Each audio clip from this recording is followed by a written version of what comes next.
Olá pessoal, bom, então deixa eu falar aqui para vocês sobre o Teorema de Lohan, né? Vamos ver aqui a ideia da demonstração, né? Antes disso vamos entender bem o resultado, que é o Teorema de Lohan. O Teorema de Lohan ele afirma que se você tem uma função holomorfa definida num anel, deixa eu pegar aqui esse indicador, né? Se eu tiver uma função holomorfa definida num anel com centro em A, raio menor ρ1 e raio maior ρ2, né? Então a função se escreve como uma soma de potências negativas de Z menos A, uma soma infinita, e mais uma soma de potências positivas, ok? Sendo que essa série aqui converge absolutamente fora do disco fechado de centro A e o raio menor, né? Essa aqui converge absolutamente fora do disco de raio menor, e essa série converge absolutamente dentro do disco de raio maior, né? Então, ou seja, elas coincidem lá exatamente na interseção, você tem convergência das duas. Então, f de z é escrita dessa forma. Além disso, essa expansão é única e os coeficientes Bm e An são dados por, né? Lembrando que aqui o Bm são exatamente os de potências negativas, né? Que é a potência que está no denominador, Z menos A elevado a M. Né? Então, ele é dado por essa fórmula aqui, 1 sobre 2πi, integral, numa curva gama, de f de z vezes z menos a elevado a m menos 1 dz, isso para todo m maior ou igual a 1, e o an é igual a 1 sobre 2πi integral em gama de f de w sobre w menos a elevado a n mais 1 dw para n maior ou igual a 0. Ok? Bom, durante a aula eu tinha escrito um pouquinho diferente, porque eu tinha colocado de fato aqui b menos m, né? Aliás, eu chamei de a menos m, essa parte daqui, e aqui ao invés de colocar no denominador, eu colocava z menos a elevado a menos m. E aí se vocês pensarem um pouquinho, vai dar a mesma expressão, só que aí eu não faria essa distinção aqui, chamar dos negativos, né? Potência de z menos a negativa de Bm, né? Ao invés de chamar de b menos m, eu usaria o próprio índice negativo mesmo, mas, bom, vai dar no mesmo. Então, vocês fiquem à vontade para entender o teorema de qualquer uma das formas, que é a mesma coisa, tá? E essa gama, tá? É qualquer círculo de centro A em A orientado no sentido anti-horário e contido dentro do anel, né? Beleza. Então, vou dar a ideia aqui da prova, pelo menos da parte da existência, né? Que, de fato, vale a unicidade também, mas essa parte que eu não vou tratar com vocês. Tá, mas qual que é a ideia da prova, né? A ideia da prova é a seguinte. Então, aqui nós temos o disco, aliás, o anel, né? O anel, então nós temos aqui uma curva externa, que a gente está chamando de gama 2, orientado no sentido anti-horário. Você tem a curva interna, gama 1, só que a gama 1 é exatamente no sentido anti-horário. Observe que tem um gama 1 menos, né? Porque ela está orientada, a gama 1 menos está orientada no sentido horário. E aí nós fazemos o seguinte, para cada z que nós pegarmos aqui dentro do anel, nós vamos pegar um círculo em volta de z, de raio suficientemente pequeno, de modo que ainda esteja contido dentro do anel. Beleza? Então, esse aqui a gente vai chamar de lambda. Essa curva só que no sentido anti-horário. No sentido horário, ela vai ser lambda menos, né? Então, nós temos uma região V, que é a região formada ou seja, cuja fronteira são essas curvas, tá certo? Ou seja, a região limitada pelas três curvas, né? Que é essa região, acho que eu posso talvez pintar um pouquinho aqui, né? Só para dizer onde é essa região aqui. Bom, não vou bagunçar a figura não, tá? Deixa eu só botar alguns pontinhos aqui, só para entender onde é essa região V. Região V é essa daqui. Então, aqui, né? Aqui do lado. Essa região conexa, limitada pelas três curvas, tá? Pronto, então, nessa região, ela tem uma fronteira, que a gente vai denotar. A fronteira de V vai ser o gama 1 menos, lambda com esse sinal de menos, e o gama 2, certo? Nesse sentido que é a orientação compatível, né? Que é a orientação que deixa sempre a região V do lado esquerdo, né? Ok? Então, o que a gente sabe, né? Então, vamos utilizar os teoremas que nós já vimos aí, que é o seguinte, né? Primeiro, vamos utilizar a forma integral de Cauchy, que diz que a função f, calculada em z, é 1 sobre 2π integral na curva lambda de f de w menos z dw.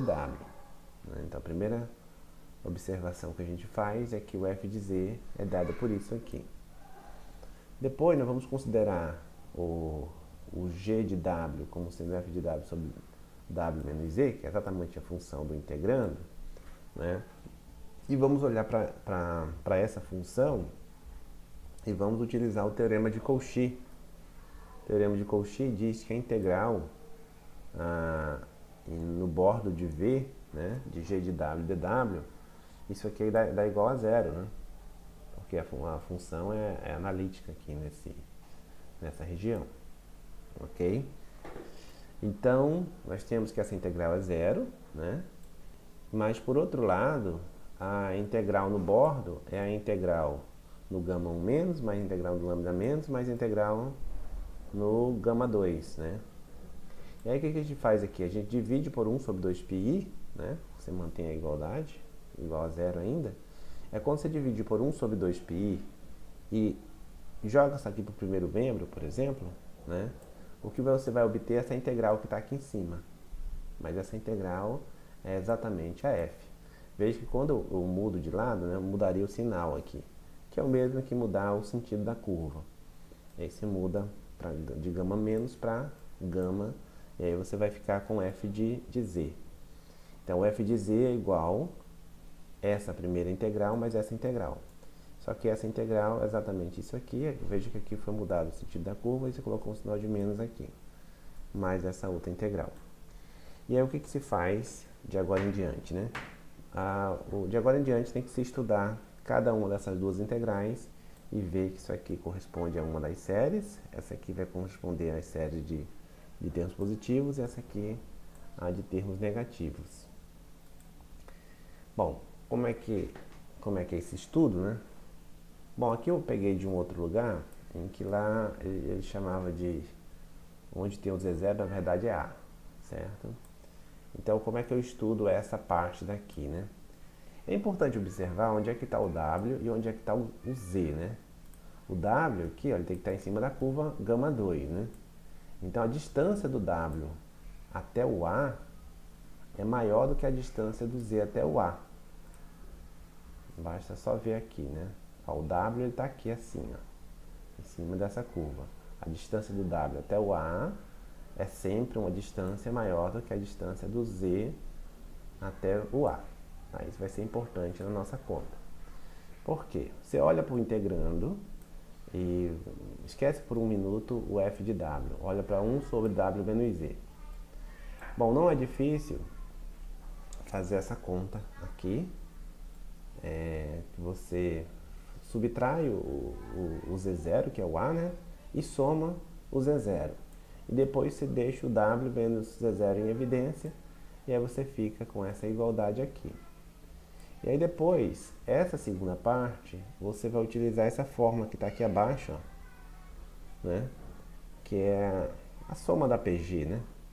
1 sobre 1 menos alfa, é 1 mais alfa quadrado mais alfa n, mais um resto que é alfa n mais 1 dividido por 1 menos alfa.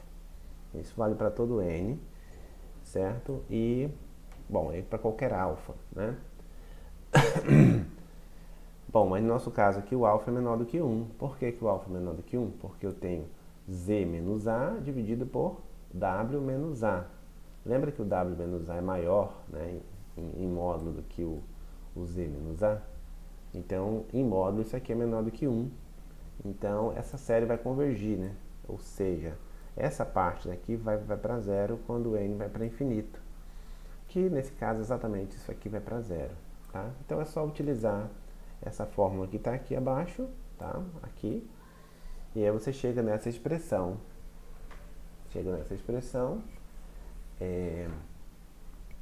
Então, aqui eu tenho as potências de z menos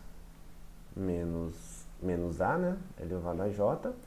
E isso aqui é a única coisa que depende do w, né?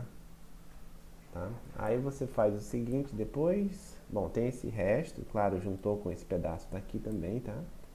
Esse pedaço também está aqui, ó. Essa potência mais 1 aqui, exatamente porque ainda tinha um w menos z0 aqui. E aí multiplica pelo w, né? Em todos os membros aqui. Então vai aparecer o f de w aqui, f de w aqui e um f de w aqui. Tá? E é integra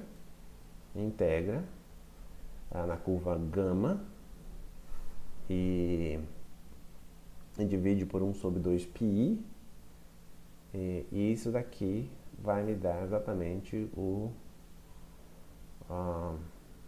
bom, igual a isso daqui, né, que é uma soma, né, uma soma integral da soma é a soma das integrais, mais isso daqui, certo? E aí, como é que finaliza, né? Finaliza quando a gente mostra que... Deixa eu pegar aqui meu lápis. Quando você mostra que isso aqui vai para zero. Você mostra que isso aqui vai para zero. E para isso a gente utiliza aquele lema técnico. Quando o n vai para infinito. E aí, então, nós temos que a primeira parte, de fato, é uma série, né? Então, você vai mandar o n para infinito, vai dar exatamente a série, que vai dar aquela segunda parte, né? Só lembrando que isso aqui é exatamente o f de z, né? Isso aqui é o f de z. Ok? Então é isso a ideia da prova. Depois, é claro que aqui o correto seria gama 2, certo? Mas aí nós utilizamos o teorema de Cauchy novamente, né, para dizer que, de fato,